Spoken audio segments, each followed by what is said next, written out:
Assalamu alaikum, welcome back to our supplementary lectures. And in this lecture, we want to cover divisions of weak hadiths based on a violation of condition 3, which is a complete chain of narration, a complete isnad. Now, remember, the main reasons that hadith scholars would have to consider a hadith weak is either an issue with the reliability of the narrators in the chain. They don't fulfill condition 1, being adl, or condition 2, being a dhabit, or the chain itself is incomplete, and that's condition 3, having a complete isnad. And so we now want to talk about the different types of weak hadiths based on an incomplete chain of narration, even if all of the available narrators are in and of themselves thiqat, or people of confidence. And again, I'll keep repeating these terms, adl, dhabit, thiqat, isnad, just so that we can digest them and become familiar with them. So we will use a hypothetical chain of transmission that you see at the top of the slide from A through G, where remember the beginning of the chain, A, is actually the scholar who finally records the hadith, like for example Imam al-Bukhari. The end of the chain, G, is the end closest to the Prophet, and that would be one of the companions, one of the Sahaba, who hears the hadith directly from the Prophet, peace be upon him, and then he transmits it to the next generation, one of the successors or tabi'un, and that would be narrator F, who then transmits it down the line to E, and so forth, all the way until it gets to A a couple of centuries later, who would be someone like Imam al-Bukhari, who would record the hadith. So now, what are the different types of hadith based on incomplete chains of transmission? The first and most important is known as a hadith mursal, and this is a hadith which is sent forth or hurried. And its definition is that the companion, narrator G, is missing. We have a successor who lived in the generation after the Prophet and never directly met him, and he narrates directly from the Prophet. So you notice that in the hadith mursal, we have a chain that goes Prophet to F, missing companion G, and then down to A. This is known as a hadith mursal, sent forth or hurried. Another type is what is known as a hadith mu'allaq, a hanging hadith. And in this form of hadith, one or more narrators sequentially from the beginning of the chain, which is the end closest to the hadith collector A, is missing. So for example, you notice that narrator B is missing, and A narrates directly from C, who is someone that he has never met, but he says that according to C, according to D, according to E, according to F, according to companion G, the Prophet said such and such. So narrator B is missing. This is known as a hadith mu'allaq. So in this case, the hadith collector is not narrating directly from his sheikh or teacher, but from his teacher's teacher or beyond.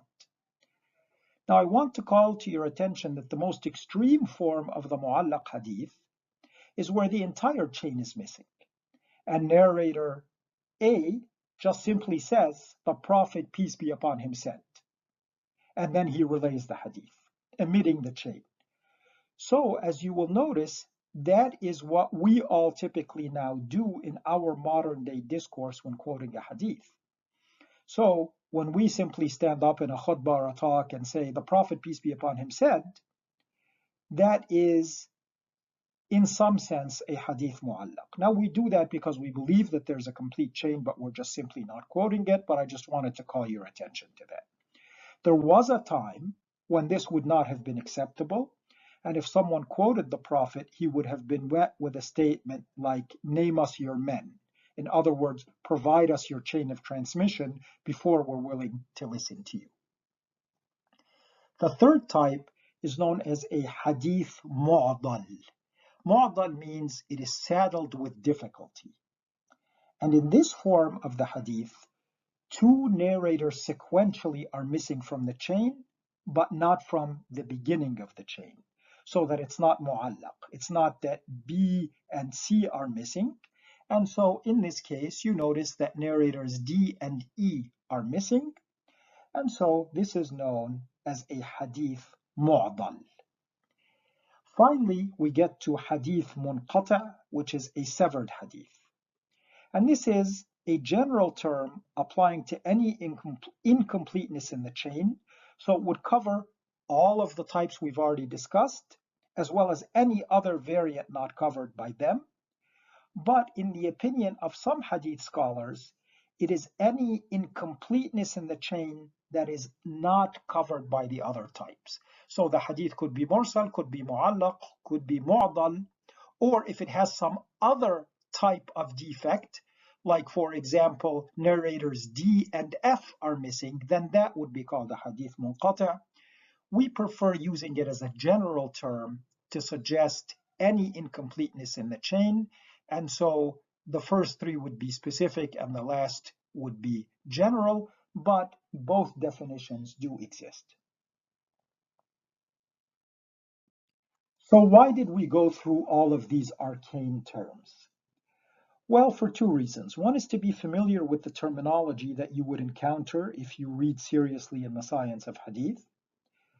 The other and more important reason is to talk specifically about the first category, the hadith mursal. Remember, the hadith mursal is where the companion is missing and a successor narrates directly from the Prophet. Now, technically, any incomplete chain is considered enough to make the hadith weak because a critical condition, condition 3, a complete isnad, to have it be sahih has been violated. However, it's important to know that there has been very significant discussion and disagreement among the leading hadith scholars about the status of mursal hadiths. These have ranged from the opinions of the great scholar Ibn Hazm, who rejects them outright as weak, to the opinion of other great scholars like Imam Malik, who thinks that the mursal hadith of a trustworthy successor is essentially as good as a hadith with a full isnad, on the assumption that since a companion was dropped from the chain, and since all companions, in the opinion of most Sunni jurists, are thiqat by definition and equally trustworthy, it doesn't matter which companion was dropped from the chain. You remember we talked a little bit about this issue in the first supplementary lecture. Now, for those who hold this opinion, of course, they also then implicitly believe that no successor would simply forge a hadith. And so when they drop a companion, then that's okay because they couldn't have forged the hadith. They heard it from some companion and it doesn't really matter which because all of the companions are equally trustworthy. In our opinion, given the large volume of forged hadith, and given that we know that hadith forgery began either in the lifetime of the Prophet or very shortly thereafter, we think that this assumption is highly questionable, but God knows best.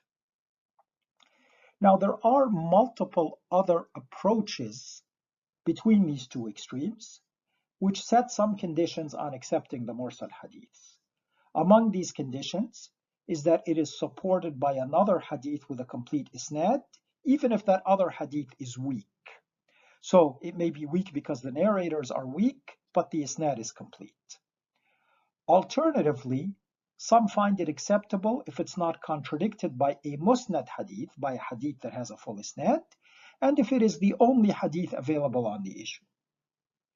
Another criterion that some scholars applied is that the successor narrating the mursal hadith is a senior or older successor. An example of that is a successor named Sa'id ibn al-Musayyab. And here, some scholars would accept a mursal hadith from a senior successor, but not from a junior successor. The rationale here is that if it's narrated by a junior successor, there may actually be two dropped links from the chain, one of them being the senior successor, one being a companion, and so they wouldn't accept the hadith from the junior successor, but they would accept it from the senior successor based on the rationale that we've already covered. On the whole, I think it's fair to say that many or most scholars seem to lean toward considering mursal hadiths weak or accepting them only with conditions. However, major scholars like Imam Malik and Imam Abu Hanifa accept the mursal hadiths, at least in some instances, and use them as evidence or proof in religious rulings.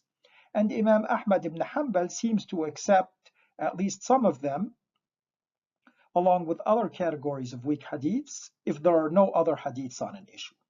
He preferred these hadiths to opinion, ra'y, or deductive reasoning about a religious matter, and we'll talk a great deal more about this, insha'Allah, in the second module.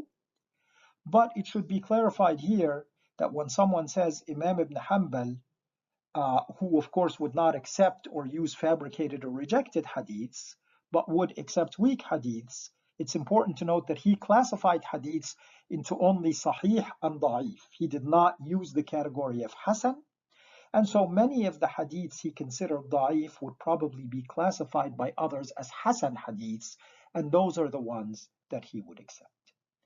So this gives us then a look at categorizations of hadiths in terms of weakness based on violation of condition 3, that they do not have a complete chain of transmission. That condition is then further subclassified into the different types of hadiths that we have covered. And again, just as a quiz, try to recite what are those hadiths. They are the hadith mursal, then the hadith mu'allaq, then the hadith mu'dal, and the hadith munqati. Okay, assalamu alaikum, until the next lecture, inshallah.